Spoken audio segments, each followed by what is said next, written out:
Bonjour, ici Yannick Vézina de Pas sorti du bois et bienvenue à la 5e et dernière partie de la série Sur les sentiers de Chamonix, présentée par On.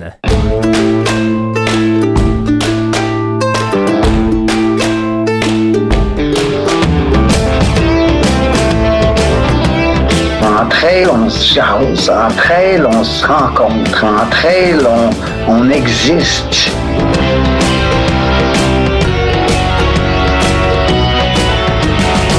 On contrôle pas toujours les situations, mais on peut toujours contrôler notre réaction à la situation.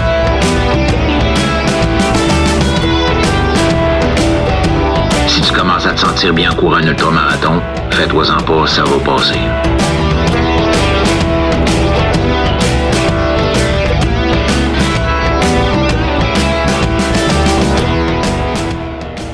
La série Sur les sentiers de Chamonix est présentée par l'équipementier suisse On, le partenaire principal pour cette aventure à l'UTMB 2025. Un immense merci à Nico Dan et à toute l'équipe de On qui redéfinit ce que ça veut dire être bien chaussé puis bien équipé pour la course. Parmi leurs plus grandes nouveautés cette année, il y a évidemment la Cloud Ultra Pro, développée avec des athlètes élites et pensée pour les plus longues distances en montagne.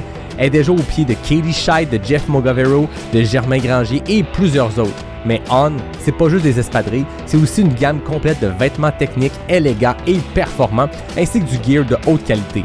Genre la Ultra Vest, leur veste d'hydratation modulable de 5 ou 10 litres, pensée pour l'ultra, légère et faite à 85% de matériaux recyclés. Bref, que ce soit pour performer, explorer ou juste triper en montagne, tu peux faire confiance à On. Pour trouver les produits On, ça se passe chez ta boutique de course préférée ou sur le on.com.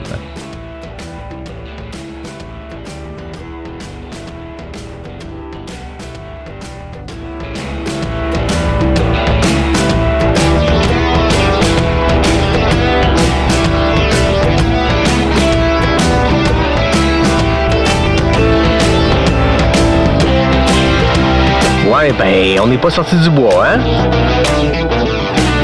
Bonjour tout le monde et bienvenue à cette 5e et dernière partie de la série Sur les sentiers de Chamonix. J'enregistre ça sous la pluie, mais à l'intérieur de ma voiture de location. On est toujours en vacances familiales présentement du côté de la Croatie. Puis je vais laisser ma blonde et le petit dormir dans la chambre et je voulais pas les déranger en enregistrant ceci. Fait que je vous accueille dans le confort d'une Skoda de location près du parc national des Plitvice Lakes en Croatie. Donc si vous entendez de la pluie derrière, vous saurez d'où ça vient. Donc, pour conclure la série, je vous propose un épisode en deux parties. D'abord, des entrevues inédites qui ont été faites pendant la semaine de l'événement à Chamonix. Et de l'autre côté, ce sera une partie en solo où je vous partagerai mes impressions, mes réflexions sur l'UTMB, autant à propos de mon expérience comme coureur que de mon expérience de média et de fan de notre sport. Parce que oui, c'est le sommet mondial du trail. Oui, c'est beau le Tour du Mont-Blanc, mais c'est pas que du positif. Je me permets quand même une analyse et un partage de mes réflexions qui est bien nuancé, mais vous allez voir, il y a autant de côtés positifs que de côtés peut-être plus négatifs. Donc, ceux et celles qui écoutent la série, qui se disent « Est-ce que l'UTMB, c'est pour moi? » Vous aurez carte sur table sur mon impression à moi. Après ça, c'est la mienne, puis chaque personne le vit à sa façon, mais je vous partage le tout un peu sans filtre et sans me gêner, parce que j'ai aucun intérêt à me gêner. Je suis là pour vous donner mon avis. C'est ce que j'ai toujours fait depuis bientôt 250 épisodes, puis c'est ça que je vais faire ici. Avant de nous lancer dans le plan de match, je tiens à souligner les magnifiques performances qu'on a eues le week-end dernier à l'Ultra Trail Arikana. D'abord, à toutes les personnes qui ont pris le départ d'une des épreuves, félicitations. Peu importe ce qui a pu se passer dans le sentier le jour J, je vous félicite pour vous être rendu sur la ligne de départ parce que c'est ça le plus dur, se préparer et s'y rendre. Les mois d'entraînement, les cadrans qui sonnent trop tôt pour sortir courir, les longues sorties qui font mal, le taper qui est toujours trop long, la logistique, le stress des jours avant. C'est ça qui est le plus stressant, c'est ça le plus dur. Après ça, ce qui se passe dans le sentier le jour de la course, c'est un peu du hasard selon comment ça peut se passer. Mais bref, à tout le monde qui ont pris le départ, je vous félicite, bravo. Merci à toutes celles et ceux qui ont donné du temps comme bénévoles. On vous remerciera jamais assez. Vous êtes tellement essentiels à notre beau sport. Des petites performances comme ça que j'ai envie de mentionner. D'abord, sur le 125 km, on a eu tout un spectacle. Côté féminin, Valérie Arsenault a réussi son baptême des longues distances avec une victoire franche et sans équivoque. C'est le meilleur chrono depuis Jenny Quilty en 2021.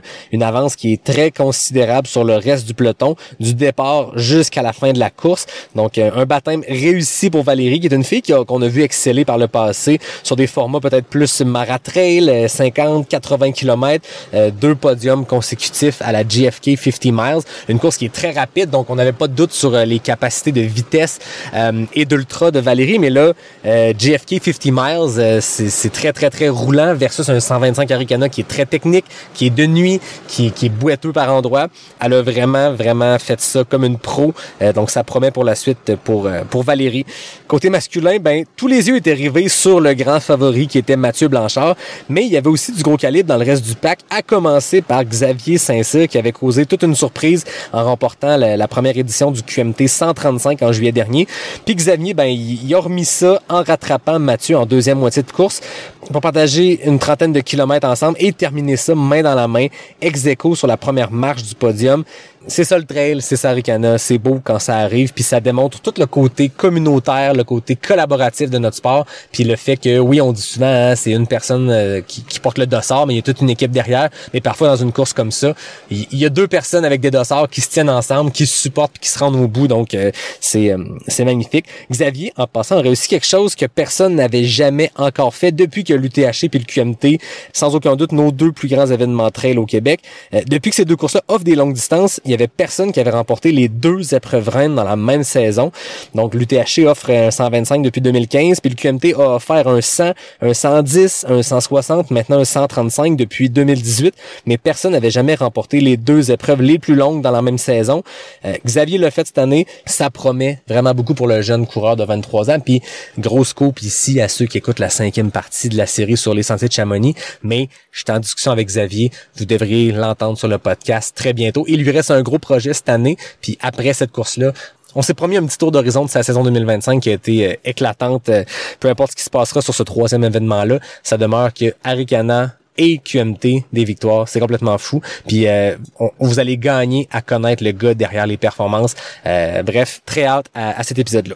Donc, je vous ai parlé du 125. À tout ça s'ajoutent des centaines de belles histoires qui ont lieu à Arikana. C'est pas un épisode sur le sujet, mais je tenais quand même à en souligner quelques-unes comme ça qui se sont passées à l'UTHC, que j'ai manqué parce que j'étais en Europe. T'sais, même si c'est très, très beau ici et qu'on a beaucoup de fun en famille, je peux vous dire que le 24 heures de la course où je l'ai suivi un peu plus intensément, j'ai suivi aussi les départs le lendemain des épreuves de 42, 65, 80, les plus courtes distances, le 28 qui offre toujours un gros spectacle. Je suivais ça à distance, puis même si j'avais beaucoup de fun ici, je vous confirme que j'avais une part de moi qui avait un petit faux mot.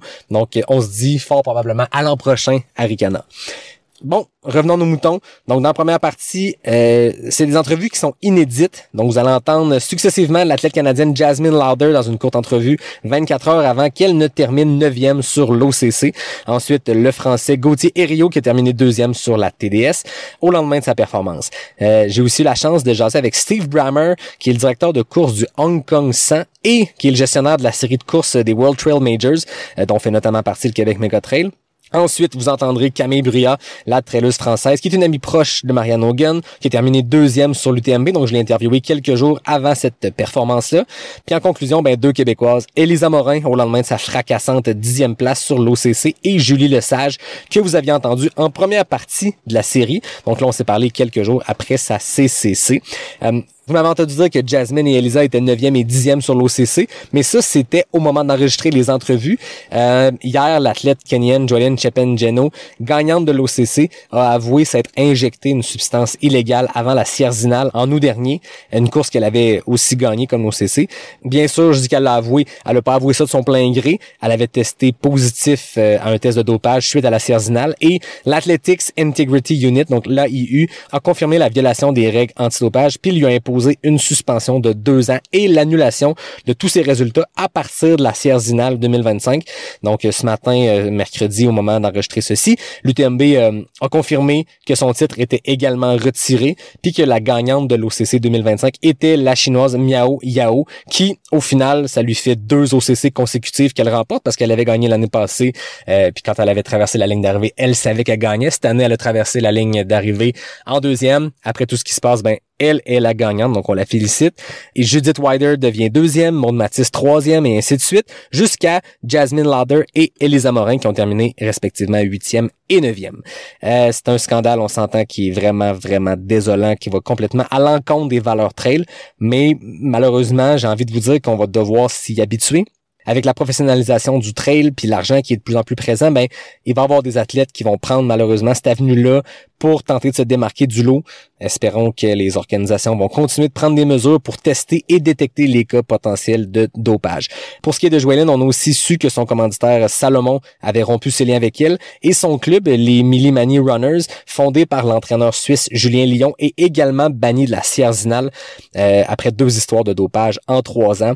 Tout ça entache grandement la réputation de ce club-là qui est basé à Iten au Kenya, puis qui avait comme mission d'ouvrir les portes du trail international aux athlètes kenyans, donc avec 2 cas de dopage en 3 ans, plus une troisième kenyenne qui faisait pas partie des Millimani Runners, mais qui a aussi été testée positive suite à la Sierre-Zinal, je crois que c'est il y a 2 ans.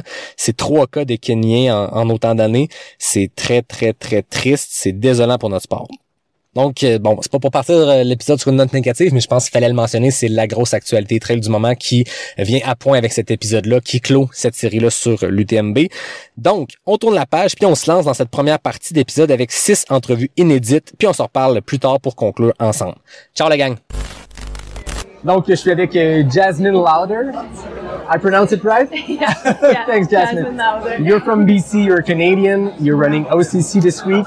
So, well, thanks for being here. Yeah. Excited for OCC? Very excited, yeah. You ran CCC before, but is it the first time on OCC? First time on OCC, and we'll see if I do it again, but this will be a new challenge for me. Yeah, it's a faster challenge. Yeah. I think a little bit more technical than the other races. Yeah. So, have you looked at the course? Have you run it?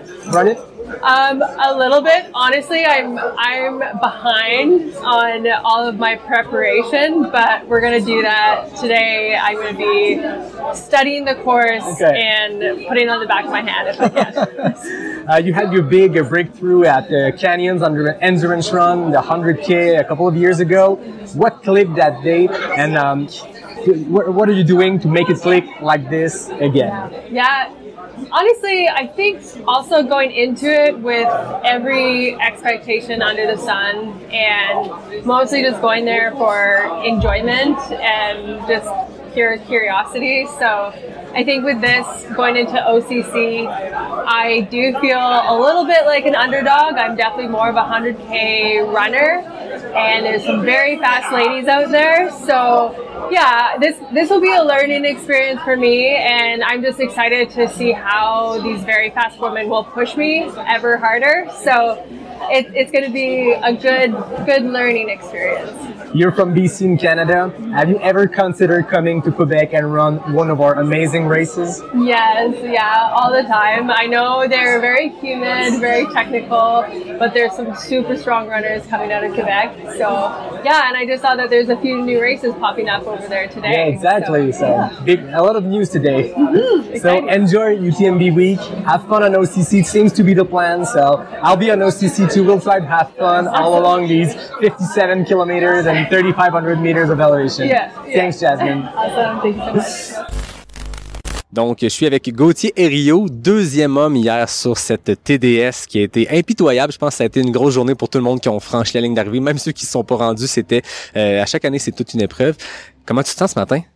Eh ben ce matin, ça va mieux. Oui, ça va beaucoup mieux. Ça a été une fin de course, je pense, assez intense côté compétition. Vous étiez tout prêt de terminer, je crois, 2 minutes derrière Antoine ou même... Ouais, 6. 6, ok. Ça a passé tellement vite en vous attendant.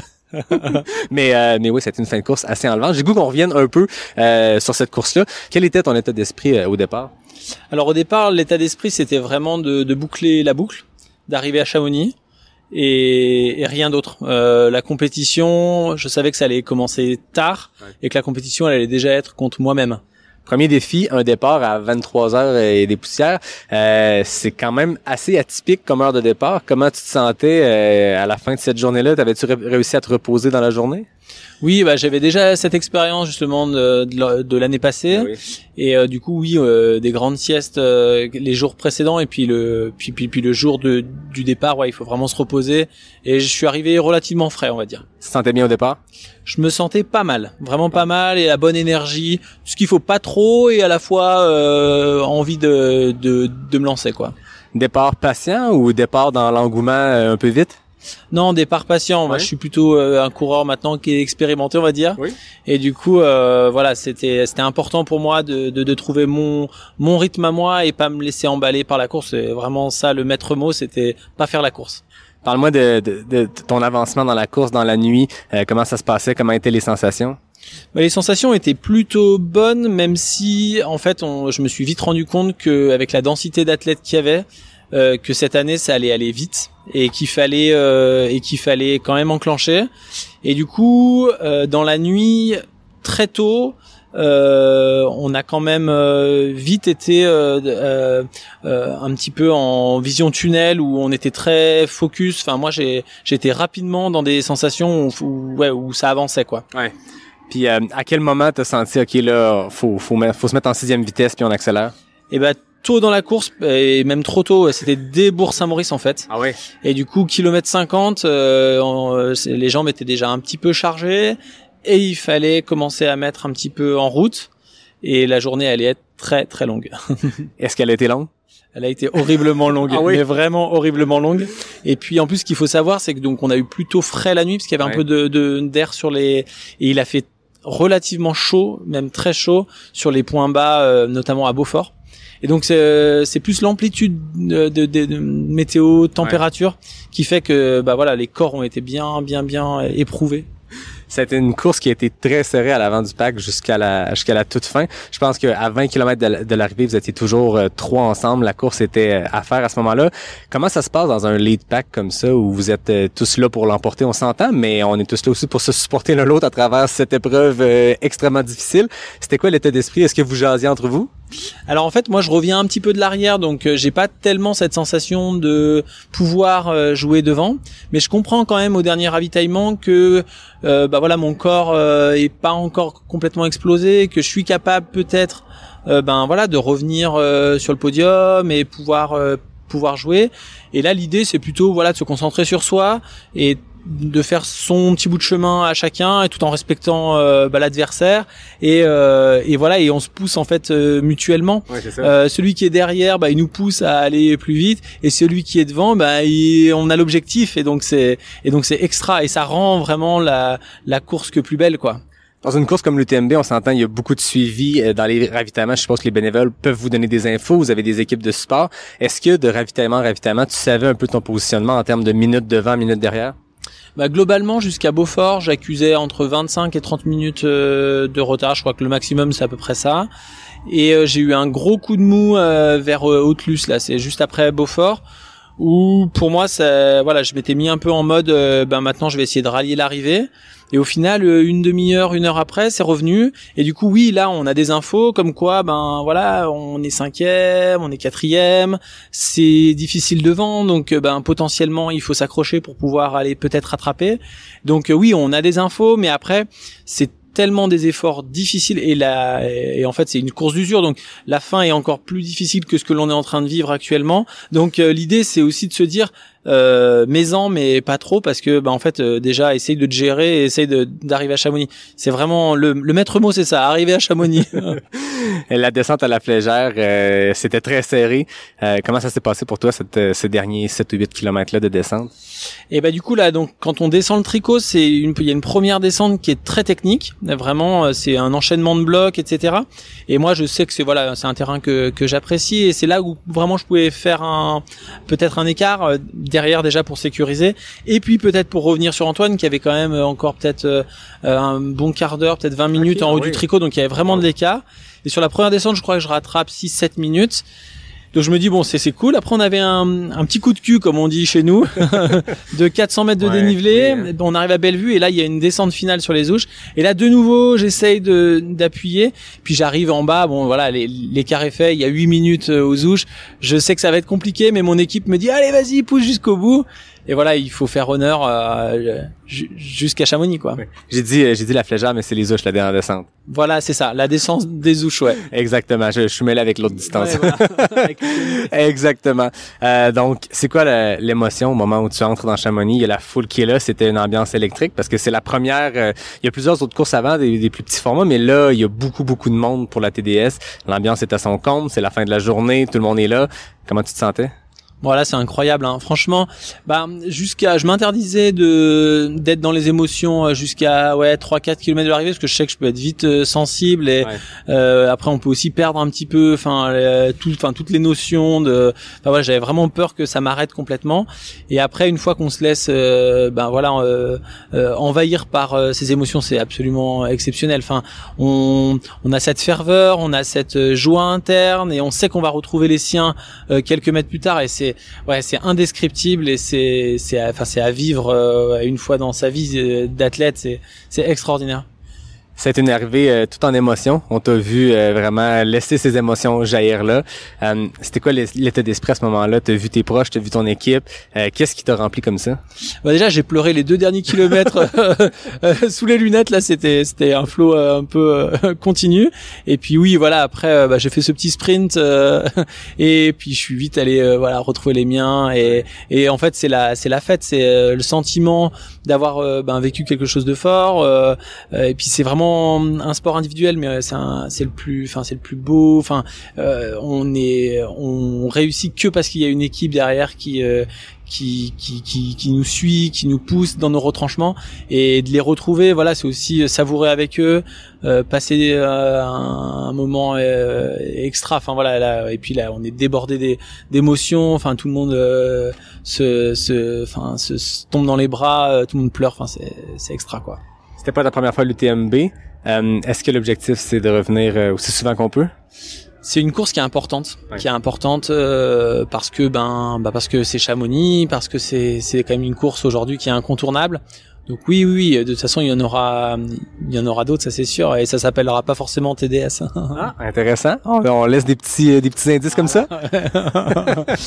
Merci beaucoup de ton temps, puis bonne récupération. On a fait l'entrevue de debout pour ceux et celles qui écoutent. C'est assez impressionnant pour un lendemain de TDS. Bravo pour ça aussi. Merci. Merci Gauthier. I'm with Steve Brammer from the Hong Kong 100 race, also the World Trail Majors. So we're in Chamonix during UTMB week. Nice to meet you, Steve. Great to meet you, Yannick. How are you doing? I'm doing great. What are we doing here as a World Trail Majors? What's your title exactly for World Trail Majors? World Trail Majors, General Dog's Body. So I kind of do a lot of the secretarial stuff, a lot of the reach out. So I think, strictly speaking, I'd probably be the General Secretary, something like that. Okay, that's a good title. So I'm with the General Secretary from the World Trail Majors, but you were also race director at Hong Kong 100. You were telling me before we recorded that it's going to be the 16th edition early next year. So what are you doing in Chamonix during UTMB? So I'm on my way from Grand Raid de Pyrénées, which we were at last weekend and which was absolutely epic, to the Ultra Tour Monte Rosa, where I'll be volunteering next week to help out the race director, who's a really good friend. Oh, cool. So World Trail Majors arrived in the trail running world about 2 years ago, right? And it's kind of an alternative to the UTMB World Series. You were part of the Ultra Trail World Tour a couple of years ago with the Hong Kong 100. So how would you explain not the differences, but how in our trail running world these two organizations can live independently, each on their side, together? Yeah, it's a good question, and I think there is room for both types. So at the World Trail Majors, we're trying to put on races that are really focused on the runner and that are authentic and come from the heart. You know, all the race directors, and we were all together at Grand Raid de Pyrénées a week ago, and our races are passion projects for us. You know, we do it because we love the sport, and we want to ensure that runners have a brilliant experience and that everybody's treated sort of fairly and the same and with a great deal of generosity. So, you know, for sure, that kind of trail running race is always going to be super popular. There's always going to be huge demand for that. And you saw it again, great Grand Raid de Pyrénées, 8,000 runners, incredible atmosphere. It was just a joy and a real pleasure to be there. It's tough, Pyrenean running, you know, the ups are pretty steep and the downs are too. They're in both cases long, you know, a lot of 1,400 meter climbs, very rocky, but incredibly beautiful, incredibly wild country, and the warmest welcome from the people there that you could ever hope for. So yeah, that was a super experience, and that's how we want to put races on, from the heart.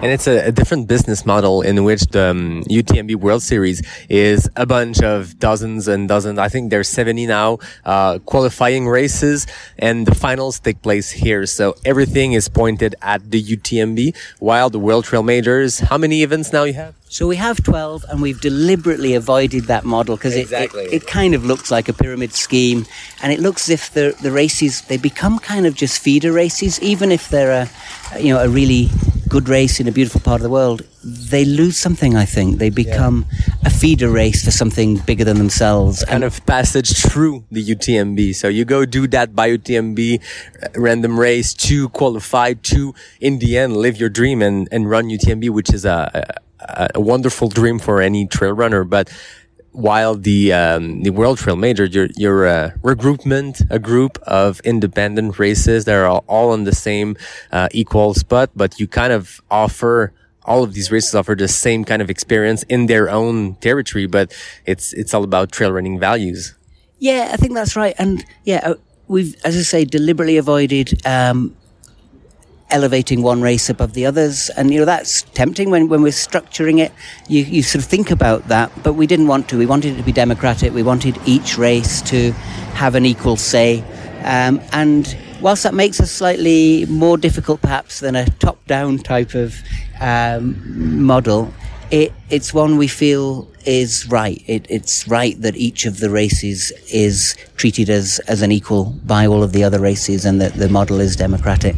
And I think it also helps us to provide top quality races, but that are very much of that place. So you go to Transgran Canaria, and it's a very different experience from racing at Mount Fuji in Japan or racing at Hong Kong 100. And they'll be great experiences, but they'll be of that place, totally authentic. And I think that's something that we're proud of, and really want to keep that independence and that unique feel at each event. And again, I think in the Bahia UTMB, that is lost a little bit. Even there'd be an argument that it's not, but you look at the branding, you look at the approach, it does feel a bit homogenous, I suppose. Yeah, diluted. Yeah, I think so. Yeah, I mean, that's my own personal experience as a runner. Each runner will make their own mind up, and they should. Exactly. For the World Trail Majors, you have a ranking. So elite athletes, whether they position first, fifth, 10th, they get points. And at the end of the year, you have a ranking. Last year, we had Courtney Dauwalter winning the World Trail Majors with our very own Quebec's Anne Champagne, who won Quebec Mega Trail and Grand Raid des Pyrénées. She was close second, same number of points, but I think it's a thing about index or points, but whatever. For elite athletes, we totally see how World Trail Majors create values and offer something really interesting, I think, for them. For the amateur runner, yourself, myself, I think we're mid-packers type of runner. What's in it for them to take part in the World Trail Majors? Yeah, well, you'll get a top quality, authentic experience. You know that you'll be looked after from the heart. And I think a really good example is, so we were at the Grand Raid des Pyrénées, and I keep coming back to it, but last week we were there the year before as well, and they produced a really beautiful post-race video. It was just gorgeous, and the first comment said, "Thank you for an incredible race experience. Thank you for this beautiful video. Thank you for not treating us like cash cows." And that really resonated with me. I thought that was absolutely summed up the approach from the World Trail Majors. Yeah. Thanks a lot for your time. You're also the race director at Hong Kong 100, which is one of my bucket list race. You have thousands of Quebecer trail runners listening right now to you. What's your 1 minute elevator pitch to convince them to plan this race in the coming years? And that's an easy one. So we have over 1,300 volunteers that will really look after you and create an amazingly warm atmosphere and an energy. Incredibly beautiful. So if you've not been to Hong Kong, you probably just think of skyscrapers and sort of party districts and banks and finance. But you run 20 minutes in any direction and you're in the country parks and the hills. And Hong Kong 100 and the other two races, the 50K and the 30K, are basically a tour of the most beautiful parts of Hong Kong, with beaches, the highest mountain in Hong Kong at 947 meters. And at some points, you're up on the highest ground in Hong Kong, but looking down on the city, and certainly at night, and most people do have to run at night at some stage. The views are just incredible, experience of a lifetime. And then, of course, you've got one of the world's great cities to explore, as well as all that beautiful scenery. So if you're from Quebec or anywhere else in Canada or anywhere else in the world, come and join us at Hong Kong 100. A warm welcome and a beautiful trail running experience. So we can't wait to see you. January 2026. Thanks, Steve. And I hope to see you in Quebec City for Quebec Mega Trail in the coming years. Yeah, well, it is actually quite a long way from Hong Kong to Quebec. But my family is still in the UK, and we spend a bit of time every summer in the UK. Of course, UK to Quebec is an easy hop. Yeah, so that's how we think we'll do it next summer. Okay, cool. Hope to see you there. Thanks, Steve. Thanks so much, Yannick. Camille Brière, on est à quelques jours de l'UTMB. Comment tu te sens? Je me sens bien. Ouais, ravi d'être là. Prête pour une grande boucle autour du Mont Blanc. T'as pas participé à l'UTMB depuis 2021. Quelle est la différence entre la coureuse de 2021 et aujourd'hui? Elle a vieilli, hein. 4 ans de plus. Donc j'ai envie de dire 4 ans d'expérience de plus. Mais aussi quelques années en plus, et puis voilà, donc on verra. On t'a vu faire la Hard Rock, on t'a vu faire la Diagonale des Fous depuis ce temps-là, des 100 miles qui peuvent se comparer à ici en termes de très montagneux. Qu'est-ce que tu retires de ces courses-là, puis qu'est-ce que ça t'amène aujourd'hui comme coureuse à l'approche du Tour du Mont Blanc? Ben ouais, c'est sûr que en fait j'ai réalisé qu'en 4 ans j'avais un peu coché toutes les courses que je voulais faire quand j'ai commencé avec ma petite âme d'enfant là.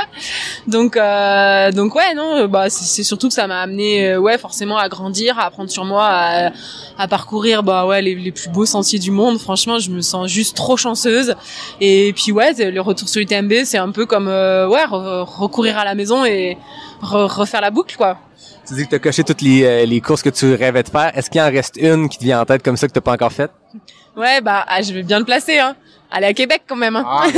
J'espère. On en a des belles. Là. Est-ce que tu en as une en particulier que tu as en tête?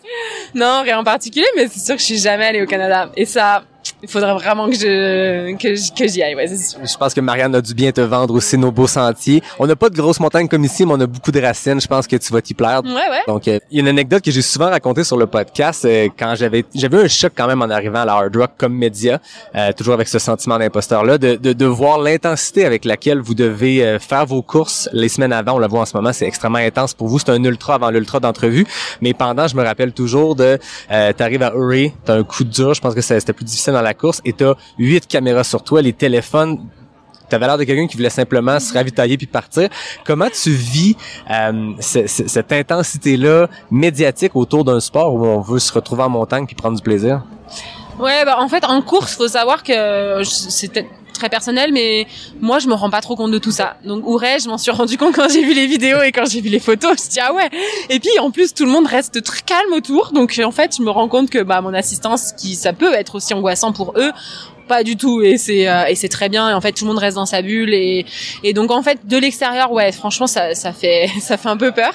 Mais en fait moi je m'en rends très peu compte et au contraire je pense que c'est que des gens bienveillants qui t'encouragent et tout. Donc en fait c'est chouette. Après c'est sûr que c'est un peu radical par rapport à notre sport où on est beaucoup en montagne et on aime être seul et moi ça je le comprends de plus en plus, c'est-à-dire que j'aime être avec des gens et j'aime aussi ce côté ce côté-là qui nourrit notre sport et qui est important pour faire passer nos valeurs, pour faire passer nos messages et voilà et faire grandir le sport aussi comme nous on le conçoit, parce que si tu dis rien et que tu te renfermes tout le temps, voilà, tu fais très peu avancer les choses. Mais à contrario, j'ai aussi beaucoup de moments dans l'année et c'est comme ça que je jongle, beaucoup de moments où bah voilà, je suis toute seule à la maison et ça me va très bien avec des entraînements toute seule, et c'est aussi ma manière de gérer, c'est-à-dire que en 2021 quand je fais le TMB, j'avais ressenti un peu cette surtout après voilà, beaucoup de demandes, beaucoup de sollicitations.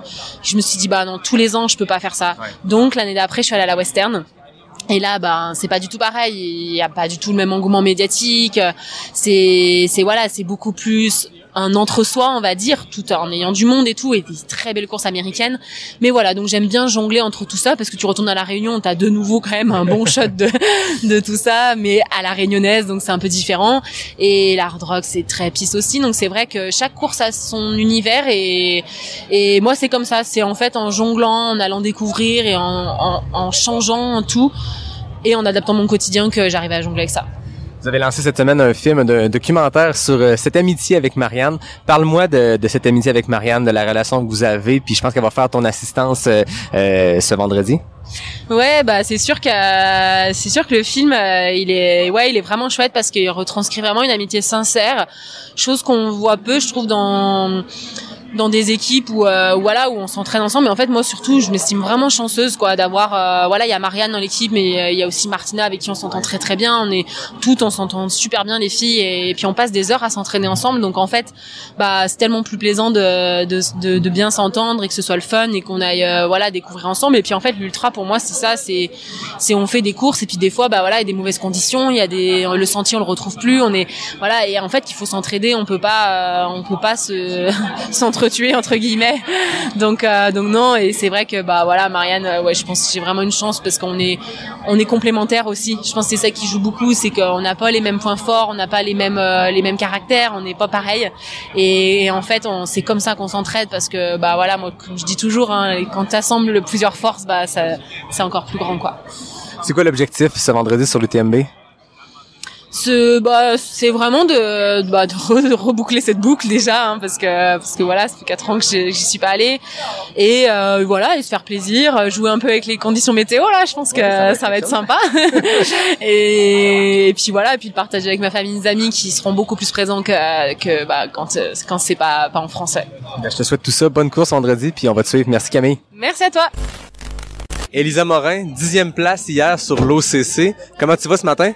Ce matin, beaucoup mieux qu'après la course et cette nuit où j'ai pas dormi, en fait, j'avais mal aux jambes et l'adrénaline aussi, donc ce matin je réalise et ça va beaucoup mieux.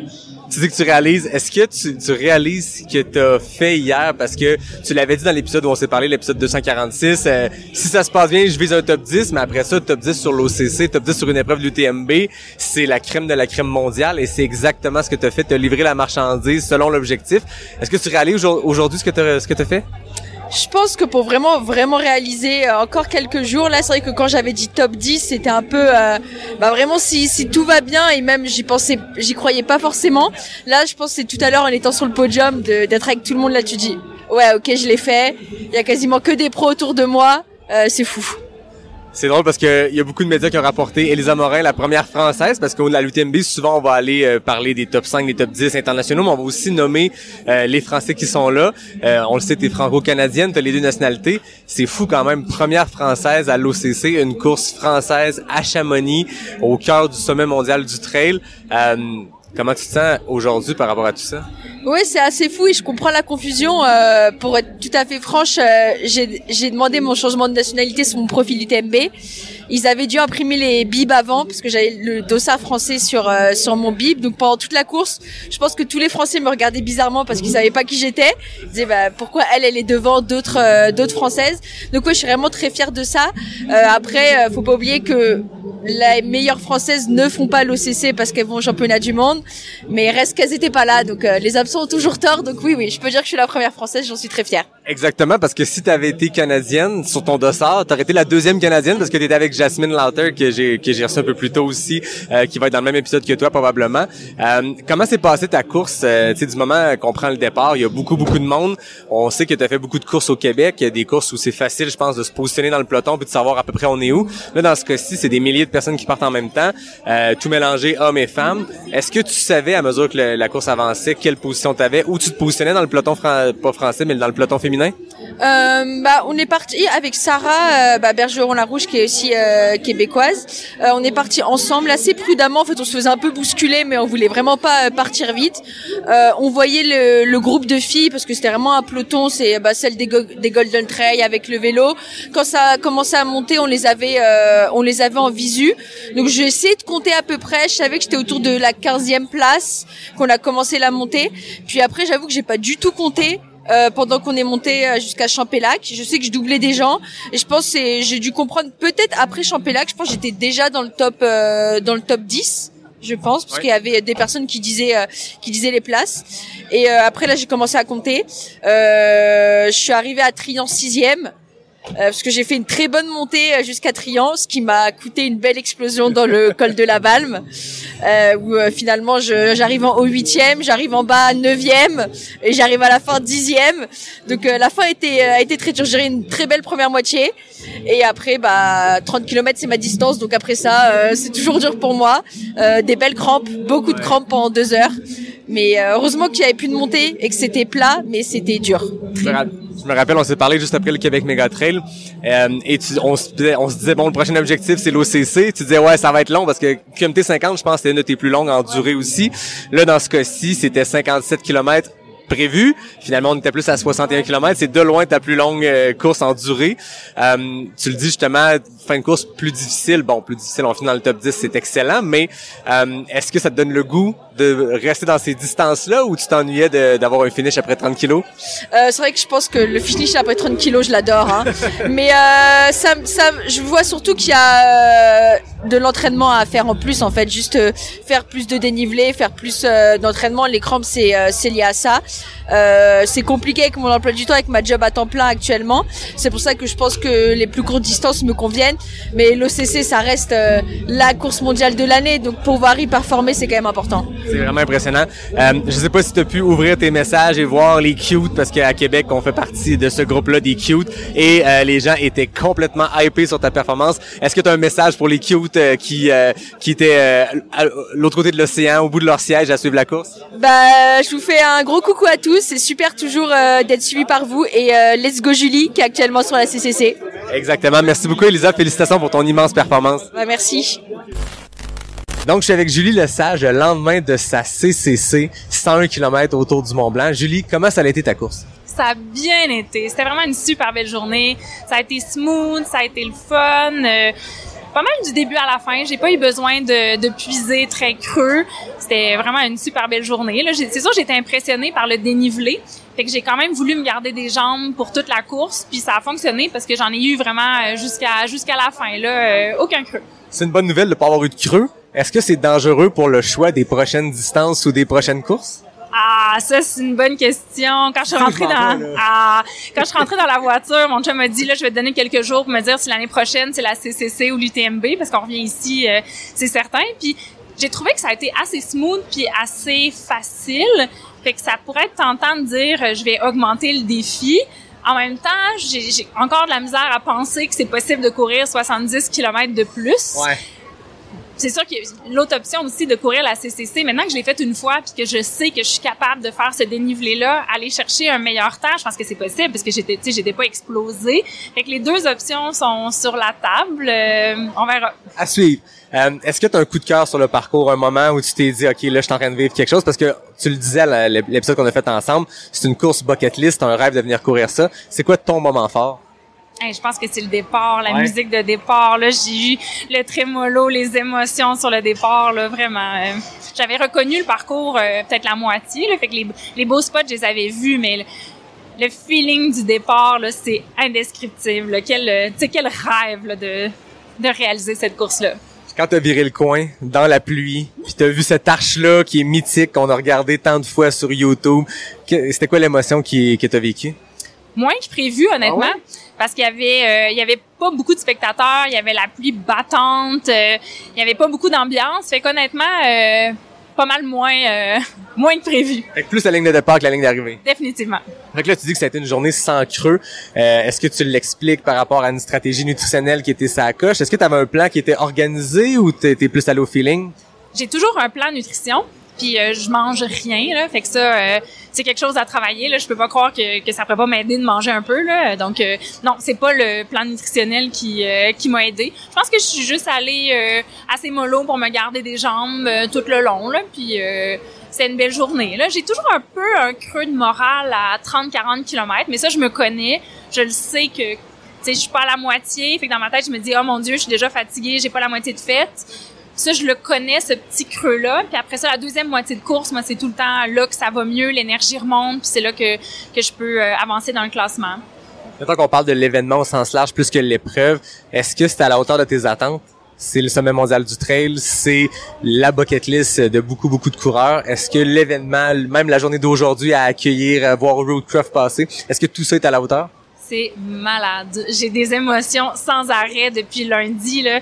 Les arrivées des gagnants là, j'en pleure là, c'est extraordinaire. Ouais. T'as vu passer aujourd'hui et Tom Evans et Roadcroft qui ont des parcours assez similaires, des trailers d'expérience qui gagnent enfin la grosse course après des 2e, 3e places ici, après des victoires ailleurs. T'as pu, selon la rumeur que j'ai entendue, serrer la main, taper dans la main de ces deux coureurs-là? Oui. Puis j'ai rencontré aussi Tony McCann, qui était celle que je rêvais de rencontrer à l'arrivée. J'ai vu Camille Briard, j'ai vu Marianne Hogan, j'ai vu plein de grandes coureuses qui sont mes idoles. Fait que c'est vraiment inspirant de venir. Un trip de coureuse et un trip de fan de ce sport-là. Exactement. T'avais dit une analogie vraiment drôle dans l'épisode. T'avais dit « J'espère rentrer avant que mon carrosse se transforme en citrouille ».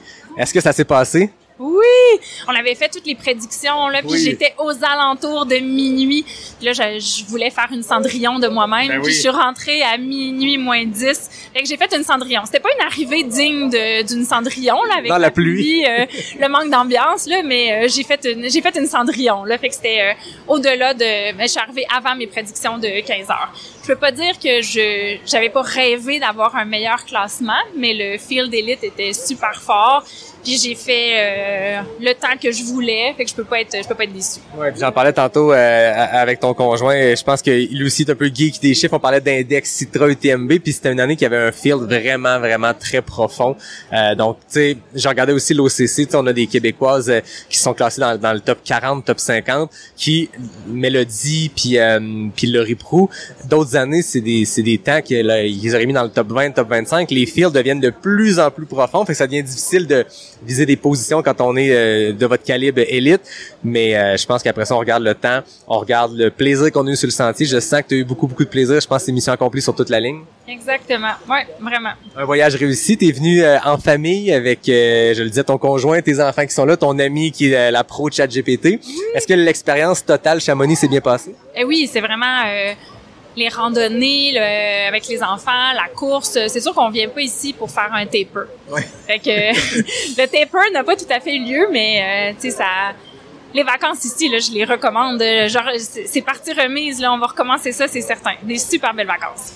C'est ma dernière entrevue de toute cette série-là. Tu vas apparaître dans le dernier épisode avec plein d'extraits de tout ce que j'ai pu avoir comme entrevue, dont celle d'Elisa Morin. J'ai 2 questions pour conclure. La première, il y a juste toi ou Elisa à qui je peux la poser. Est-ce que tu as un message pour les cute? Parce que nos cute de Québec, je sais pas si tu as ouvert cette conversation Messenger-là, il y a beaucoup de monde qui te suivait de l'autre côté de l'Atlantique. T'as-tu un message pour eux autres? Ben juste merci, puis je les aime. À chaque fois que je fais une course, puis pour les autres aussi de la gang, tu sais, ils nous suivent, ils prennent des nouvelles via mon chum pendant la course, ils les partagent, ils suivent en direct à chaque ravito. Rendu au dernier ravito, c'est dans 1 heure, elle va être rendue. Tu sais, je trouve que c'est comme tellement émouvant de lire ça après, puis c'est comme sentir que j'ai une famille derrière moi. Moi, ma famille, ils trippent pas sur la course. Il y a personne qui me suit, mais j'ai ma famille cute, puis ça a pas de prix. Toujours un beau trip de suivre aussi quand on est en train de courir ou quand on voit un no cute qui est en train de courir quelque part, de voir les niaiseries qui se disent aussi. Je pense que ça fait partie du plaisir. La dernière chose, c'est le questionnaire. En fait, c'est le quiz Walden Aventure qui est l'agence de voyage de la clinique du coureur et son partenaire de cette série-là d'épisodes à Chamonix. Et là, tu parlais tantôt de destination, de voyage. C'est des questions de voyage. Je sais que tu as voyagé pour courir, donc je pense que tu es la personne toute indiquée pour y répondre. Première question, c'est quoi ta destination de choix pour aller courir en sentier? On parle pas d'événements, on parle pas de participer à des courses, mais vraiment la destination de course en trail. C'est facile. L'île de la Réunion. Ouais, je savais que t'allais là. Ah. C'est le plus bel endroit que j'ai jamais vu de ma vie. Ouais. C'est sûr que Madère, c'est comme la petite Réunion qu'on dit, c'est beau aussi, mais l'île de la Réunion, là, c'est grandiose, là, c'est sauvage, c'est extraordinaire. Deuxième question, c'est quoi ta destination pour participer à un événement trail? Ben, Chamonix. Chamonix? Ben oui. On dirait que c'était arrangé avec le gars des yeux. Je me doutais que ça allait être ça la réponse, mais t'es allé à Madère aussi. T'es allé en Croatie, je pense. Oui. Istria. Oui, puis la prochaine aussi, j'aimerais ça aller à Cape Town. Ouais. Ça aussi, ça serait je suis déjà allée à Cape Town quelques fois, mais pas pour faire de la course, là, mais ouais, ça serait ma prochaine destination. C'est drôle, hier, je parlais avec Steve Brammer, qui est le directeur de course du Hong Kong 100, qui est aussi en charge du World Trail Majors, puis on parlait de Cape Town, puis il comparait beaucoup Hong Kong avec Cape Town, des courses qui sont dans des forêts, en fait, des environnements naturels super proches d'un grand centre-ville, puis je pense que c'est ça le charme de Hong Kong. Je vais pas te donner d'autres idées, mais je pense que c'est aussi le charme à Cape Town de dire on court, puis t'as toujours une vue sur un centre-ville super urbain, mais t'es dans des sentiers hyper techniques. Il y a de quoi une belle dualité dans tout ça, là. Dernière question. C'est quoi la destination de choix pour aller se reposer, pour récupérer, pour remplir les piles? Oh! Je dirais la Martinique. Intéressant. Oui, c'est notre dernière vacances familiales. Faire des châteaux de sable, nager avec des tortues, puis être sur le bord de belles montagnes sauvages. Ça, c'est une belle combinaison. Parfait. Ben, merci beaucoup, Julie. Félicitations pour ta CCC. C'était le fun de te suivre. J'ai eu la chance de pouvoir le faire. C'est le fun, l'UTMB, pour ça. Toutes les courses sont à des dates différentes. Fait qu'on peut suivre les Québécois qui sont sur d'autres distances. Je te suivais. T'étais dans mes favorites. Il n'y en avait pas beaucoup dans la liste, mais les Québécois, les Québécoises qui étaient là, on les félicite tous. Puis félicitations pour ta course. Merci beaucoup. Félicitations à toi pour ta grosse semaine de travail, la couverture. Merci. C'est super intéressant pour tout le monde de pouvoir suivre ça du Québec. Ben, c'est super gentil. Merci. Merci. Bye. Hey Steph, moi je trouve ça cool que tu sois autant à l'aise dans une course de 214 km que devant un tableau Excel. Ouais, ben c'est vraiment deux types d'endurance bien différents. Mais sérieux, c'est vrai que le monde de l'ultra m'a appris vraiment plein d'affaires que j'applique aussi dans mon travail. Être prête, être stratégique, s'adapter aux imprévus. Fait que j'imagine que ça aide quand le marché change ou quand les règles hypothécaires bougent. Ben c'est vraiment là qu'on fait toute la différence. Mon équipe est là, on est à jour, on s'adapte vite, mais surtout on reste calme quand il y a des gros changements. Alors que ce soit ta première maison ou ton 5e achat, on est là pour te guider jusqu'au notaire. Fait que là, si on veut l'équipe Simpson dans notre crew, comment on fait? Facile, équipesimpson.com. Merci. NAC est partenaire de la série Sur les sentiers de Chamonix et aujourd'hui, je te parle d'un outil gratuit, super pratique, le calculateur de nutrition NAC. Tu entres ta distance, ton temps de course, ton poids et les conditions météo et ça te sort un plan nutritionnel précis pour performer jusqu'à la ligne d'arrivée. C'est adapté à toi, à tes objectifs, c'est basé sur la science et c'est disponible directement sur le site de NAC. Dans le cadre du partenariat pendant l'UTMB, NAC t'offre 20% sur ta prochaine commande sur le NAC.com. Utilise le code promo spécial pas sorti du NAC, PASSORTIDUNAAK et va te procurer les meilleurs produits de nutrition sportive. C'est la capsule Ultranomade numéro 5 présentée par Elisabeth Petit et Francis Boutin. On parle de voyage depuis 4 capsules, mais on n'a pas encore parlé de destination. C'est quoi votre top 3 des meilleures destinations trail? Yannick, cette question-là est pas juste difficile, elle est carrément impossible à répondre. En 10 ans de trail, avec tous les pays qu'on a visités, on a vécu tellement d'expériences magiques et on sait qu'il y a encore énormément à voir. Mais bon, on va quand même essayer de te répondre. Notre premier coup de cœur, ça serait les Alpes. Particulièrement la France, mais c'est aussi vrai pour le Valais en Suisse ou le Val d'Aoste en Italie. Les vues sont juste mémorables, les sentiers hyper bien aménagés, puis les refuges pour un bon ravitaillement, tout est super. Chamonix, c'est vraiment la Mecque du trail.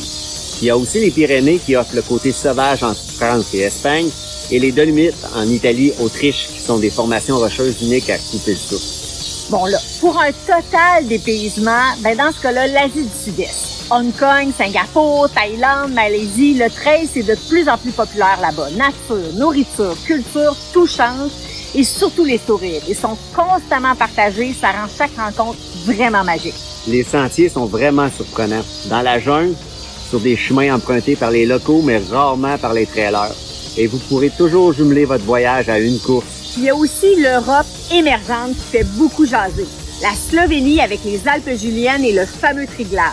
Des montagnes qui rivalisent avec les plus grandes destinations. Il y a également la Roumanie, avec les Carpates qui offrent des paysages à couper le souffle. La scène de trail y est incroyablement vibrante, notamment autour de Brașov, qu'on surnomme le petit Chamonix de la Roumanie. Mais au final, ces destinations s'égalent. C'est juste complètement différent. Du Québec à la Chine, en passant par l'Utah ou le Portugal, chaque endroit a son propre univers. Actuellement, on est à Séoul. On est en train de parcourir les sentiers des nombreuses montagnes urbaines, avec une quantité incalculable de sportives et de sportifs. C'est ça qui est beau, parce qu'à chaque destination où on se pose, on a un coup de cœur.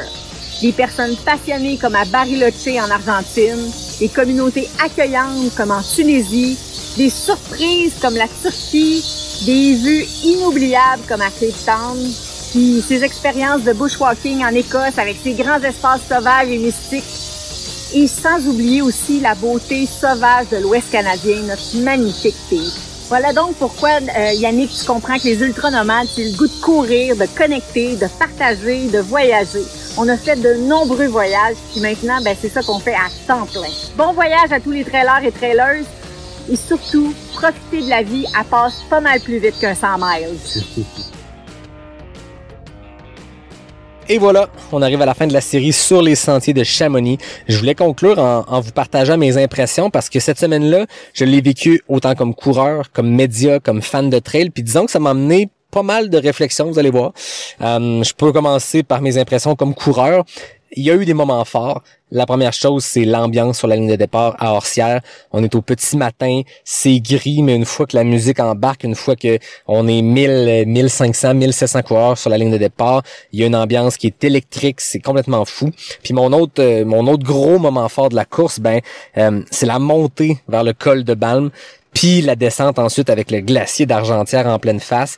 C'est un parcours qui a fait rêver dans ce moment-là. C'était vraiment, vraiment fou. Une fois que les nuages se sont ouverts puis qu'ils ont laissé la place à la beauté de ces paysages-là, de la haute altitude, de ces milieux alpins-là, c'est vraiment, vraiment spécial parce que c'est un dépaysement qui est vraiment total. Honnêtement, cette montée-là, cette descente-là, c'est un des plus beaux moments de trail de ma vie. Puis je pense que l'avantage d'avoir fait une distance que je mets entre grosses guillemets, mais courte par rapport à ce que je fais habituellement. Dans les dernières années, je suis plus dans le 100 km, un peu jouer avec le 100 000, mais surtout, je pense que je m'amuse dans le 100 km, des courses qui vont prendre 15-20 heures peut-être. Dans ce cas-ci, c'est une course qui est un peu plus courte, ce qui fait que en y allant avec un pace 100 km, moi j'ai un pace, je pars là-dessus puis j'essaie pas de pousser plus parce que c'est plus court. Ça fait que je suis arrivé à ce moment-là de la course qui était, je l'ai dit, un des plus beaux moments de trail ever. Je suis arrivé là avec des jambes qui étaient relativement fraîches, avec un état d'esprit qui était très positif, pas dans un creux, fait que j'ai pu en profiter vraiment pleinement.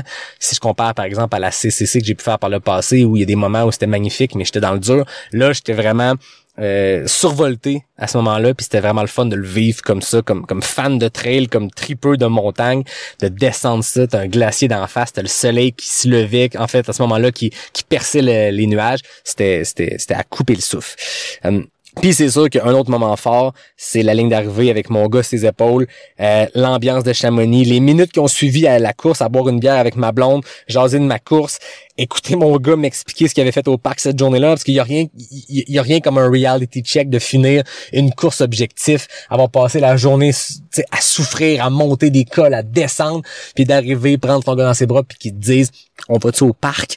C'est le meilleur reality check, en même temps c'est beau, c'est pur, c'est très très le fun comme moment, mais vraiment traverser la ligne d'arrivée avec lui, c'était très très cool parce qu'on avait passé la semaine, chaque fois qu'on passait proche de la ligne d'arrivée, notre appartement était juste à côté, on regardait toujours des coureurs passer, on les encourageait m'encourageait, mais là, c'était lui qui était là, les bras dans les airs avec sur mes épaules. C'était vraiment très, très cool.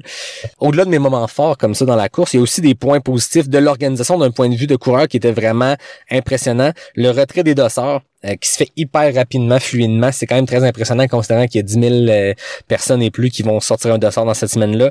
Ça s'est fait en 5 minutes, matériel obligatoire, checké sur la ligne de départ. Donc, au moment où on retire les dossards, vraiment, sur la ligne de départ, quand tu rentres dans la section principale de la course du départ, ils font un check-up un peu aléatoire, mais ils rentrent dans une application que tu as été checké. Fait que plus tard, s'il y a un bénévole qui me voit, qui se dit « Hey, je peux-tu lui faire son check-up de matériel obligatoire? » Ben non, il a été fait le matin même. Donc, ça évite au moment de retirer le dossard que ça soit là que ça se fasse, comme moi j'avais vécu dans le passé à la CCC, ce qui ralentit considérablement le tout, on s'entend.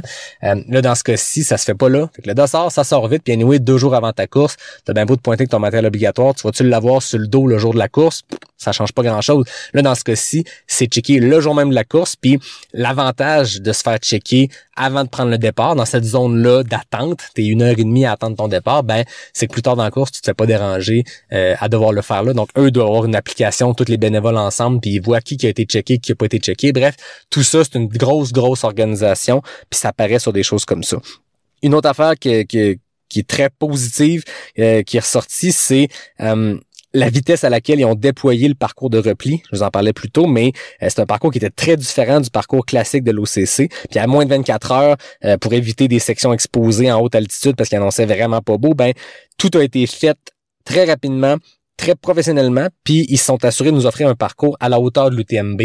Donc oui, on montait pas aussi haut à certains points, mais on avait quand même le col de Balme à 2300 mètres, mais on descendait dans les vallées, on descendait dans les gorges. C'est un endroit où l'UTMB va pas habituellement, mais ils ont réussi à 24 heures d'avis à reflaguer le parcours pour nous emmener sur ces sections-là qui nous permettaient d'être sous la ligne d'arbre, donc moins exposés en cas de grosse pluie. Ils annonçaient 30 mm. Moi, j'en ai eu un sur la tête, mais 1 heure après que j'avais fini, c'était le déluge. Donc, il y a des gens dans le mid-pack qui ont eu ce 30 mm-là sur la tête. Donc, ça valait la peine que l'organisation le fasse. Donc, tout ça, c'est très impressionnant. C'est là qu'on voit l'expérience puis la machine derrière l'événement.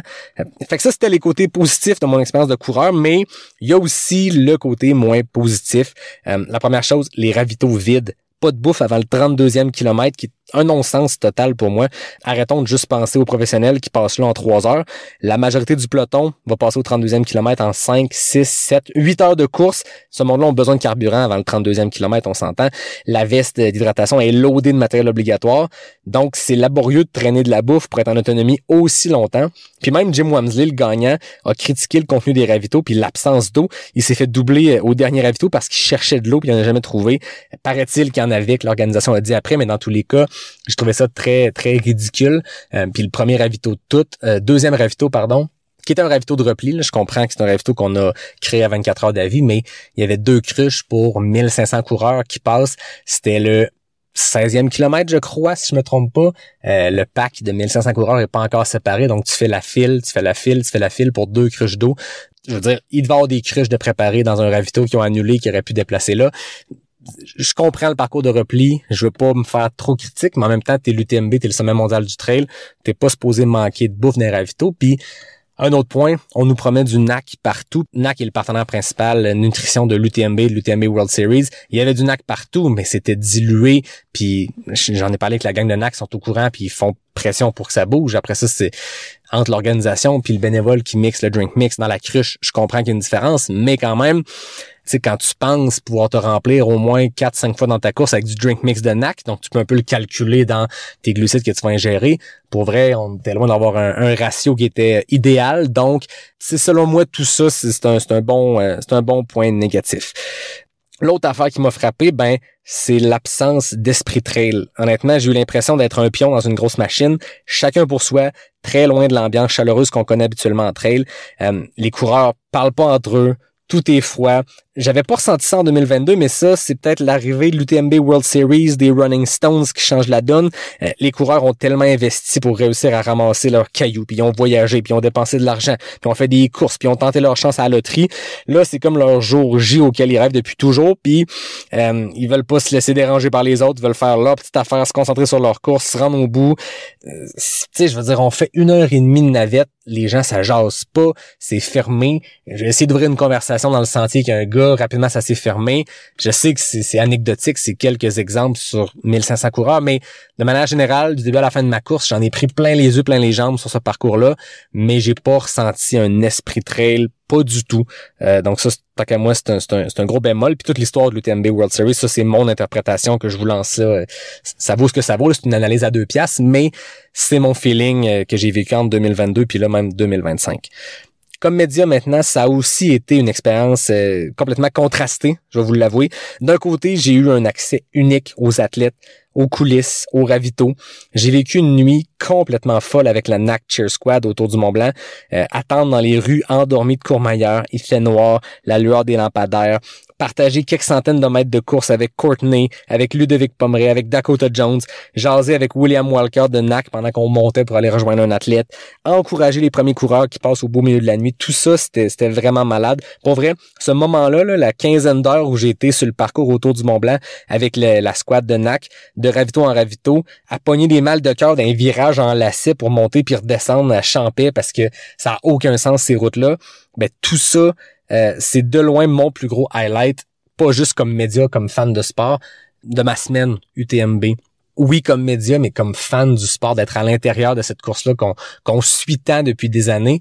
Moi, quand j'ai fait la CCC il y a quelques années, je l'ai vécu que comme coureur. J'avais pas fait de contenu particulier. Là, je sentais vraiment que j'avais accès aux coulisses de ce gros événement-là. Puis de le vivre avec NAC aussi, qui a bien beau faire partie de l'UTMB World Series comme partenaire, rendu là, c'était une initiative plus purement personnelle à l'équipe de on se bâtit une team puis on s'en va encourager les athlètes NAC de ravito en ravito.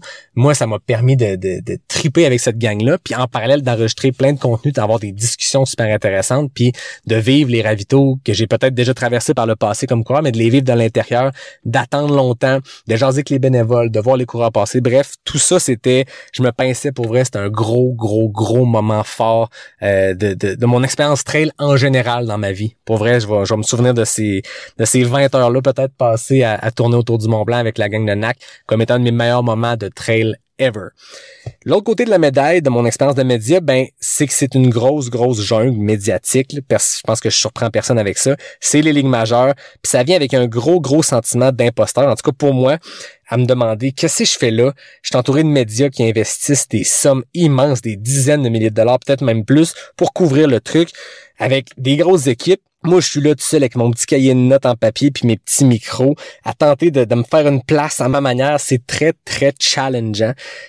Fallait constamment que je me rappelle l'identité de pas sortir du bois puis la raison pour laquelle je suis là. Question de pas me faire emporter par cette folie-là. Mais je pense que mon approche qui est plus minimaliste, décontractée, a bien marché avec les athlètes parce que eux aussi vivent une jungle complètement folle. Je pense à mes entrevues avec Ludo Pomeray, Camille Bruyat, où j'étais au beau milieu de leur horaire de fou, mais qui ont pris le temps, avec générosité, assumant même d'arriver en retard à leur prochain engagement. Ça, c'est très apprécié. Je pense à Ludo qui, ça me fait penser, il se faisait presser de faire vite parce qu'il était attendu sur un gros plateau de podcast, sur un rooftop à Chamonix. Moi, je suis là avec mon petit micro. Il vient de me donner son livre. On jase un peu parce qu'avec le temps, on a fini par se connaître. On a échangé pas mal de messages. Je l'ai reçu au podcast il y a 3 ans. Je l'ai revu à la Hard Rock. Mais bref, à un moment donné, il s'est retourné vers son équipe qui mettait de la pression de finir avec le Ticoun et ses petits micros. Mais il leur a comme dit, non, je vais prendre le temps, je vais finir cette entrevue-là. Je serai en retard ailleurs. Bon, est-ce que c'est une petite victoire? Je l'ai pas vu comme ça. Je l'ai vu comme peut-être plus c'est très flatteur de sa part de dire il veut prendre le temps avec tout le monde. Je pense que ça démontre aussi la personnalité du bonhomme, mais ça l'impressionnait pas le gros podcast qui l'attendait. Il voulait prendre le temps avec moi. Fait que, tu sais, ça, c'est le genre de truc que j'ai apprécié. C'est encore là, c'est une anecdote, c'est anecdotique, mais ça vous montre un peu la personnalité du bonhomme. Puis le fait que peut-être cette approche-là plus minimaliste avec les athlètes, plus à taille humaine, justement, j'arrive pas que le gros plateau avec les 4 caméras, les 12 micros, j'arrive plus en mode on jase de ce qui s'en vient, on jase de trail. Peut-être que ça a marché. Moi, ça m'a permis d'avoir des belles discussions, puis j'espère que ça a été aussi le fun pour ces athlètes-là, que les gens que j'ai interviewés, que pour moi, parce que c'était vraiment le cas. Bref, comme coureur, comme média, j'ai vraiment vécu une expérience qui est contrastée. Je me questionne, on dirait que j'ai un peu de recul depuis l'UTMB. Ça fait une semaine et demie au moment où j'enregistre ça. Puis on dirait que ce qui ressort, je sais pas si c'est vraiment à travers une loupe mal placée ou si c'est vraiment l'effet général que j'ai. Peut-être que dans 6 mois, j'aurai une lecture différente. Mais là, à une semaine et demie, c'est peut-être un petit peu plus le négatif qui ressort, puis j'espère que l'analyse en ce moment fait pas ressortir que ça. J'essaie d'être contrasté, mais en ce moment, c'est l'impression que j'ai. Je ressors de là puis je me dis, je me reconnais pas dans ce côté-là très capitaliste du trail, dans le côté centre d'achat de Chamonix pendant l'UTMB. C'est comme le contraire de tout ce que j'aime du trail.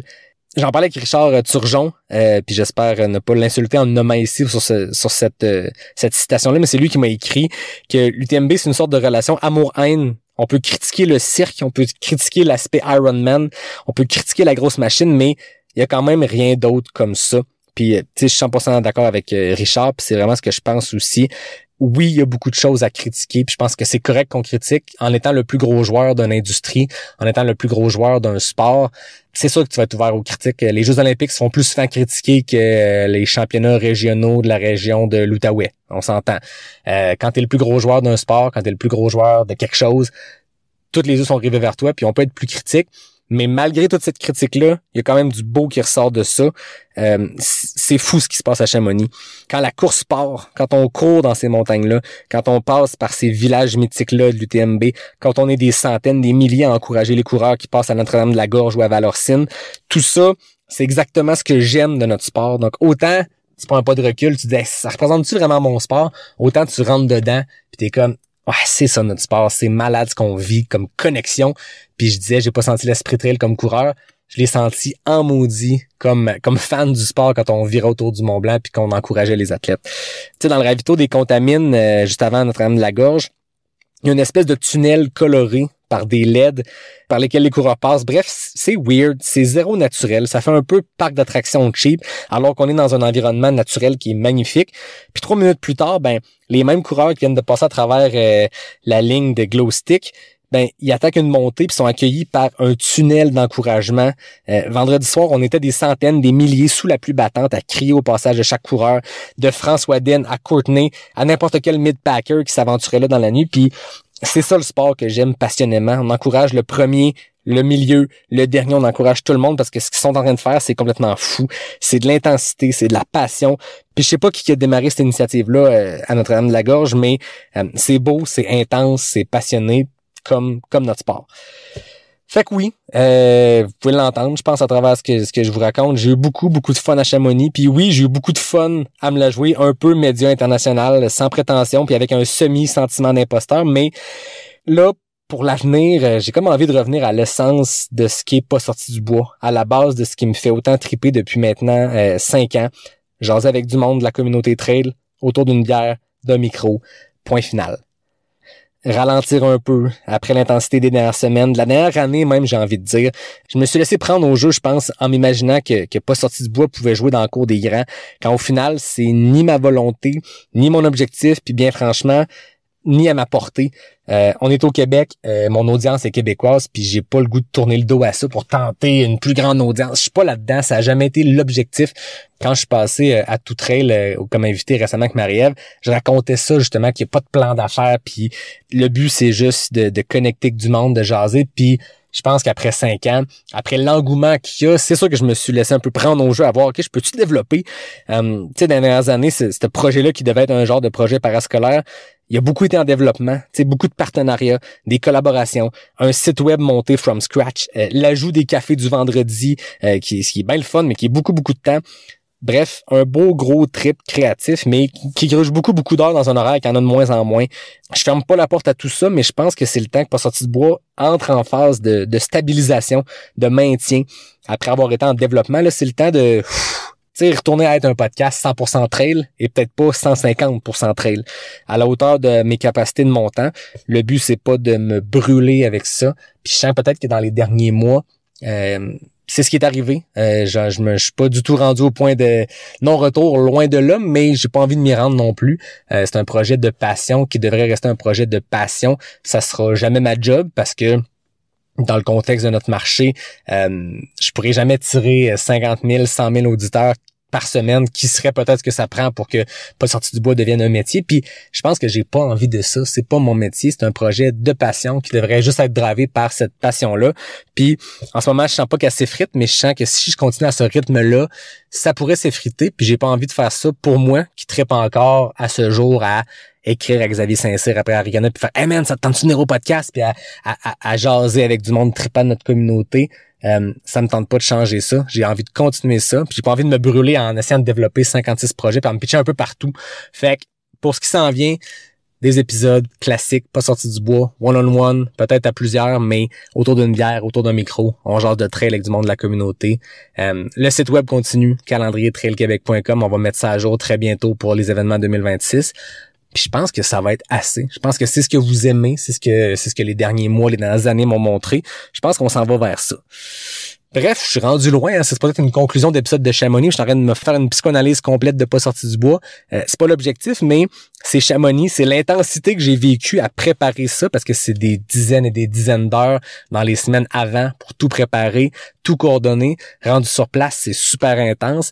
Tenter de donner mon 100% comme coureur, tenter de donner mon 100% comme podcasteur, comme média, mais aussi tenter de donner mon 100% comme papa, parce que j'étais là avec ma blonde puis le petit. Puis je pense avoir réussi au mieux de mes capacités. Rien n'est parfait, mais le but, c'était d'être partout puis d'être bon partout en même temps. Puis des fois, c'est une bonne pression qu'on peut se mettre. Mais toutes ces réflexions-là, toute cette intensité-là, je suis extrêmement fier du résultat. Je suis extrêmement fier. J'ai le sentiment de devoir accompli, pour vrai. J'espère que vous avez aimé les épisodes autant que moi. Mais tout ce sentiment de devoir accompli-là, en voyant les efforts pour s'y rendre, ça me donne peut-être le goût pour les prochains mois, prochaine année, de souffler un peu puis de me restabiliser sur ce qui marche pour Pas sorti du bois, sur ce qui est grandé, sur ma raison d'être, c'est-à-dire jaser avec du monde de trail, autour d'un micro, autour d'une bière. Je répète ça depuis tantôt, mais c'est ça, Pas sorti du bois. Fait que c'est toutes ces affaires-là que Chamonix m'a amené. Donc pour ça, je remercie aussi Chamonix et l'UTMB. C'était inattendu, mais des fois, c'est peut-être le voyage aussi en famille en ce moment, la perspective que tout ça donne, mais ça permet de me recentrer sur ce que j'ai envie de faire pour les prochains mois. Puis j'espère que vous allez continuer d'embarquer avec moi dans cette belle folie-là, puis dans ce beau trip-là, puis qu'on va continuer d'échanger sur les médias sociaux. Puis vous allez continuer d'écouter Pas sorti du bois, puis les belles discussions que j'ai. Fait que c'est sur ces grands constats de vie-là que je conclue la série sur les sentiers de Chamonix. J'espère que vous avez trippé. C'est la deuxième immersion en 2 ans au cœur d'un épisode. L'année passée, c'était 8 épisodes sur la Hard Rock. Là, c'était 5 épisodes sur l'UTMB. Allez voir sur les médias sociaux de Pas sorti du bois. Si vous allez sur Instagram, vous avez les petites pastilles UTMB, partie 1, partie 2. Vous avez l'ensemble du contenu qui a été créé, parce que contrairement à la Hard Rock où le podcast était comme central dans le concept de la couverture, là, dans ce cas-ci, c'était 50-50 avec la création de contenu sur les médias sociaux. Donc, vous vous amenez au cœur de l'événement, des entrevues exclusives qui sont là aussi.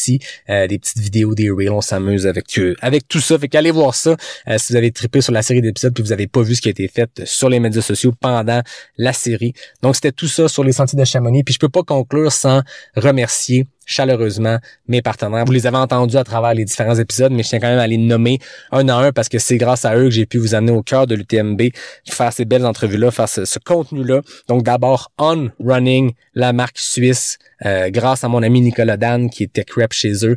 On a été le partenaire principal de la série cette année. Puis pour vrai, c'est un support immense. Ils m'ont ouvert des portes pour jaser avec des athlètes de leur équipe, mais ils m'ont aussi ouvert les portes vers l'UTMB. Puis ça, c'est extrêmement apprécié. Et ils m'ont vêtu aussi des pieds à la tête. Donc, je les remercie. Merci beaucoup, On. Merci, Nico, mon ami que j'aime. La Clinique du coureur qui était aussi partenaire via l'ensemble de ces entités, donc la Clinique du coureur que vous connaissez bien, lacliniqueducoureur.com, mais également le coaching du coureur qui regroupe une foule d'entraîneurs pour vous supporter dans vos projets, vos défis. En ce moment, vous êtes en train de penser à vos défis 2026. Si vos défis vous font peur, si vos défis vous challenge puis vous sortent de votre zone de confort, c'est parfait, c'est ce qu'on veut, mais le faire accompagné d'un coach, il n'y a rien comme ça. Allez voir, il y a des super coachs puis ils peuvent vous accompagner. Donc, le coaching du coureur. Il y a aussi le trail de la Clinique du coureur, leur format événementiel qui est tant du côté de Lac-Beauport que au Kenya, et bien sûr leur nouveau projet Walden Aventure, donc une agence de voyage de trail. Allez les visiter au Walden Aventure, WALDEN aventure au singulier.com, waldenaventure.com. Donc merci beaucoup Blaise, Isabelle, toute l'équipe de la Clinique du coureur, c'est très très apprécié. Merci pour votre support. Il y a aussi NAC qui était le partenaire nutrition de la série, qui est le partenaire régulier principal de Pas sorti du bois depuis les tout débuts. Vous connaissez NAC, c'est tout simplement les meilleurs produits nutritionnels pour sportifs au monde. C'est les partenaires de l'UTMB, c'est les partenaires de l'UTMB World Series, c'est les partenaires d'une foule de courses au Québec. C'est né ici même au Québec. Donc, NAC, c'est du solide. Puis, vous le savez, depuis 250 épisodes, je vous casse les oreilles avec le code promo pas sorti du bois pour 15%. Mais là, dans le cadre de la série, dans le cadre de l'UTMB, et jusqu'au 30 septembre, donc en ce moment, il vous reste une dizaine de jours pour aller vous prévaloir de ce code-là. Il y a le code promo pas sorti du NAC, PASSORTIDUNAAK. Pas sorti du NAC pour avoir 20% de rabais. Donc, vous seriez fou de vous en passer.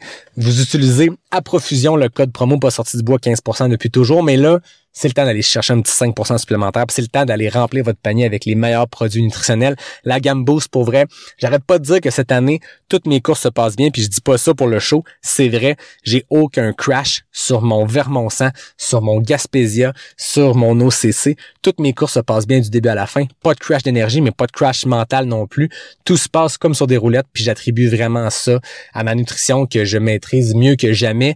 Principalement parce que je suis capable d'ingérer du NAC Boost sans arrêt, sans aucun problème gastrique. Je compte pas mes grammes de glucides, mais je sais que j'en ai plus que j'en ai jamais eu grâce à cette gamme de produits-là. Puis encore là, je vous le dis, je dis pas ça parce que c'est le partenaire du podcast, je le dirais pas autrement. Pas sorti du bois, ça a toujours été 100% vrai. Je dis pas d'affaires que je pense pas. Puis pour vrai, je suis convaincu que la gestion de ma nutrition et le succès de ma saison 2025. Donc, à l'essayer, le NAC Boost, le Drink Mix goûte à rien, le gel goûte à rien. C'est parfait quand on veut alterner avec des choses des fois qui sont plus goûteuses, plus sucrées. Là, on peut en ingérer, on se tente pas. Bref, c'est de la bombe, pas sorti du NAC, 20%, let's go. Équipe Simpson, le cabinet de courtier hypothécaire multiprêt de l'ultra-traileuse Stéphanie Simpson, qui est le partenaire voyage de la série. Vous nous avez entendu parler de parallèles entre le monde de l'ultra, les grands défis sportifs et l'achat d'une propriété. On l'a fait avec humour avec Stéphanie, mais on le pense pour vrai. Puis c'est pas quelque chose qu'on fait 50 fois dans une vie, se magasiner un prêt hypothécaire puis acheter une propriété. Mais quand on vient pour le faire, je pense que c'est comme tantôt je vous disais, hey, prenez-vous un coach. Ben, je pense que quand vient le temps de faire l'achat d'une propriété, s'entourer des meilleurs, ben c'est la meilleure chose qu'on peut faire parce que nous, on connaît rien à ça. Entre nous autres, là, il y a pas grand monde qui s'intéresse à ce domaine-là puis qui le connaît aussi bien que des professionnels. Puis Stéphanie Simpson, dans son cabinet, c'est tous des pros. Ils connaissent ça. Donc, équipesimpson.com, c'est les courtiers hypothécaires que ça vous prend pour votre prochain projet de maison, d'achat, whatever. Et finalement, les ultranomades, vous les avez entendus dans les différents épisodes. Elisabeth Petit, Francis Boutin, qui ont tout vendu ce qu'ils possédaient ici pour partir sur une vie de nomade aux quatre coins du monde, sont présentement en Asie. On a fait des petites chroniques que vous avez entendues dans les épisodes, mais que j'ai aussi partagées en format vidéo sur les médias sociaux. Sont tellement sympathiques, sont tellement intéressants. Ils donnent le goût de tout vendre puis de partir à l'aventure, mais ils donnent surtout le goût de voyager puis de le faire à leur manière. Pour vrai, c'est inspirant de les voir aller, c'est inspirant de les entendre. Donc, allez réécouter ces capsules-là, c'est super intéressant. Puis je les remercie d'avoir supporté la série sur les sentiers de Chamonix. Donc, merci Elisabeth, merci Francis. Je vous aime, c'est vraiment très apprécié d'avoir votre support. Merci à toutes ceux et celles qui ont écouté ces épisodes-là. J'espère que vous avez eu du fun. Merci à toutes celles et ceux qui sont passés comme invités, qui ont contribué à cette série-là. Merci à ma blonde et à mon gars qui sont venus avec moi de l'autre bord de l'Atlantique, en Europe, dans les Alpes, pour couvrir cette UTMB-là. C'était vraiment un beau trip familial qu'on a réussi à faire à travers cette folie-là de l'UTMB. Puis ça se poursuit présentement en Croatie, donc on n'a pas à se plaindre. Mais merci à ma blonde, pour vrai. Je pourrais pas arriver à faire ce projet-là qui est pas sorti du bois sans son support, ses encouragements, puis ses idées, parce que c'est vraiment une fille extrêmement créative, puis elle m'amène beaucoup d'eau au moulin pour ce projet-là. Si pas sorti du bois se réinvente après 5 ans, s'il y a toujours des nouvelles idées qui arrivent, si on pousse toujours plus loin en essayant de s'améliorer, c'est parce que il y a moi, puis il y a mon ambition pour le projet, mais il y a aussi celle de ma blonde qui a toujours des bonnes idées, qui voit ce qui se fait ailleurs dans le domaine du podcast, qui me lance des affaires, j'essaie des choses, donc je la remercie, je l'aime. Et je pense que c'est le temps de conclure. Ça fait une longue conclusion. J'espère que je vous ai pas endormi avec ça. Merci à tout le monde, puis on se dit à très bientôt pour un retour aux épisodes réguliers de Pas sorti du bois, le podcast 100% Trail.